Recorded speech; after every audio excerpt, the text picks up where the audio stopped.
Don't you ask me what it feels like to be a freak.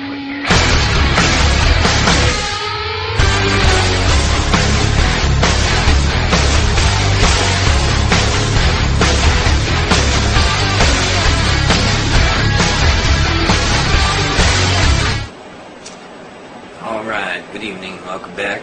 My name is Doc, and thank you for joining me. Tonight, I want to talk about July 27th.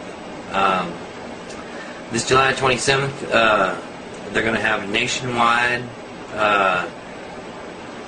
terrorism disaster drills, FEMA disaster drills across the country.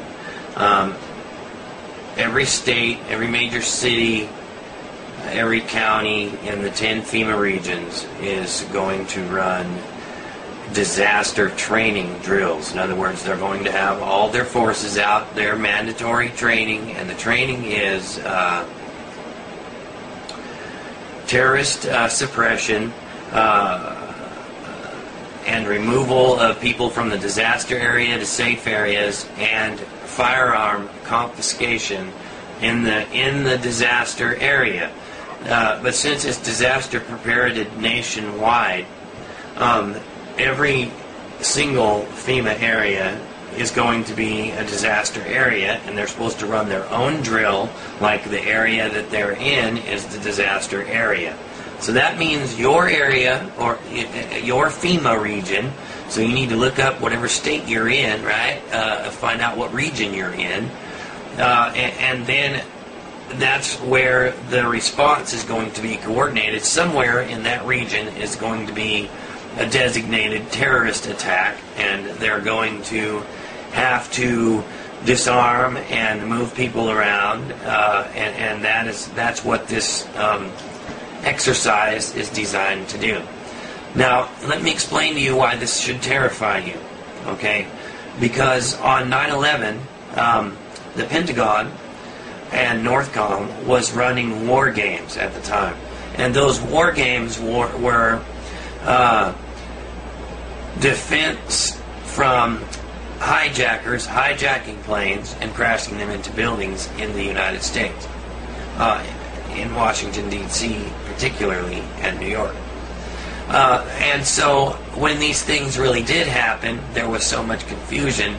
They claim that the confusion is what caused no jets to intercept those planes flying around for an hour or so, which ought to just it should make you want to rip your hair out that people just didn't scream bullshit on that. This country has feared Russian bombers since the 60s. It's been the biggest fear we had, was them flying a plane and dropping a nuclear bomb in. And you want to tell me that a bunch of guys with box cutters flew planes around for an hour and 40 minutes and we couldn't intercept not a one of them? That's all point, but that's just one thing that just tears me up. So, back to this disaster preparedness thing, right? And at any rate, and so the planes crashed into the Twin Towers, and, well, we know the results of that, right? Here we are, with preventative detention and secret prisons built to house dissidents, hundreds of thousands, millions of them, billions upon millions of coffins stored all over the place, and mass graves, millions of them stored everywhere. You can see them from Google Earth, several different places: Indiana, Illinois, Georgia, in 3 different places in Georgia, Macon, Atlanta, just unreal. Arizona, 100,000 or 35,000 mass graves that'll hold up to 40 bodies apiece. And of course, I've showed you videos with those in it, so you guys know what's up, right? Here's something else too. The London bombings were the same. Their security service was running drills on terrorists exploding bombs in the subway system exactly when they were exploding bombs in the subway system. So now they're going to run drills across the country, martial law drills across the country, based on there was a terrorist attack, either nuclear or biological, and the whole training is confiscation of firearms and the movement of peoples out of the infected area, the area of effect from the terrorist attack. In every FEMA region, they're doing this. That should make every hair on the back of your neck stand up. Every one. And get a backpack and get ready to go. It really does. And you know they're going to start getting ready at least a week ahead of time. So, you know, look, if you're smart, if you got kids, if you care, if the signs mean anything to you, Obama calling for preventive detention. Preventive detention. Because you might do something. And talking about a minimum of time holding you for 10 years. You know, the Violent Radicalization Act, H.R. 1955. That's the clincher right there. That makes everyone a criminal. That, and we'll put 1966 together with it, and you can criminalize anyone for anything at any time and take them away and lock them up forever. Or you can think that by a person's walk or tone that in the future they might fit that category, and so now you can haul them off and lock them up. It's just unreal. And now the martial law drills. And you know, it goes like this. Apparently Kissinger told the Russian premier and Mr. Putin that they'd have this country disarmed by September. And one way to do that is pretend like they're doing drills, publicize it like it's some sweet, cool thing, you know what I mean? Talk to people into helping out. Hey, I'll be a victim. You probably will be a victim, buddy. You know what I mean? But in the meantime, you want to be a volunteer victim. Because what? You think it's cool? It isn't cool, man. You're getting people to accept that the Army should be able to come and detain you, search you, and take things from you. They're not even allowed to patrol the streets, period. It's against posse comitatus. But yet here people are running around with waving their arms, wanting to volunteer.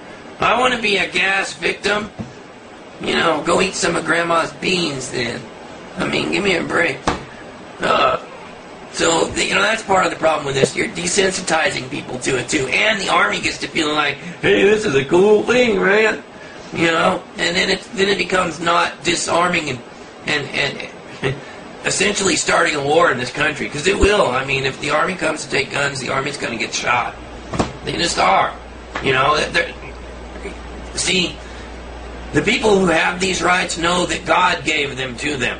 And I know a lot of people don't believe in God. But here's the thing. The framers, when they wrote it, that's what they meant. A power higher than man gave us those rights. So even if you're an atheist or an agnostic or whatever, even atheists and agnostics believe in whether it be self-will is their greater power or whatever. But the framers wrote that no matter how much power that man may ever have, a power higher than him gave us those rights. And that right is to keep and bear arms. And people will fight and die for that. And millions upon millions. So they're going to have to do major desensitizing. Or maybe they're done. And, you know, I got a bad feeling about the next couple months. Just a feeling. You know, I don't have a ton of evidence to back it up. Other than the admissions of the government that are the scariest ever in history. You know, and then this nationwide drill they're about to set up, which eerily reminds me of 9/11. So I would pack some bags and get ready to go. You know, it's always good to be ready anyway. Okay, you know there's no ammunition. There's none to be had. Maybe a trickle here and there comes in once in a while, but it's gone. So you know what time it really is, right? So here's another thing, right? People have been telling me. First of all, I want to thank all my subscribers, right? Man, you guys are the best. To every one of you, we broke 600 the other day, and I want to let you know. Many of you have been asking me, "Hey, where can I go if they shut down your channel?" Because you guys remember they took down half my videos a month ago when that weird attack by YouTube went on, where they attacked all the channel's videos and voted them down and just took down a bunch of videos of a lot of people's. So you guys remember that. So I do have I opened up a new channel, and you're not going to believe what's going on. But it's at Clipser, Share Your Life at Clipser, and link is over there. Actually, it's over there, but you know the routine. I always point the wrong way. wow, it's awesome. And go to the views on my videos. It's going to show you just how much we get censored here at YouTube. Because every video on there, and it shows how long they've been there, several of them I posted today have over 3,000 views already. Most of them have on average of between 3,000. You know, a couple got 7,000, and I haven't had nothing up there longer than 2 days. So I think they just knocked the last digit off the end of our videos. So, at any rate, that's what I got for you today. I'm NSM Doc, and I'll see you on the next round.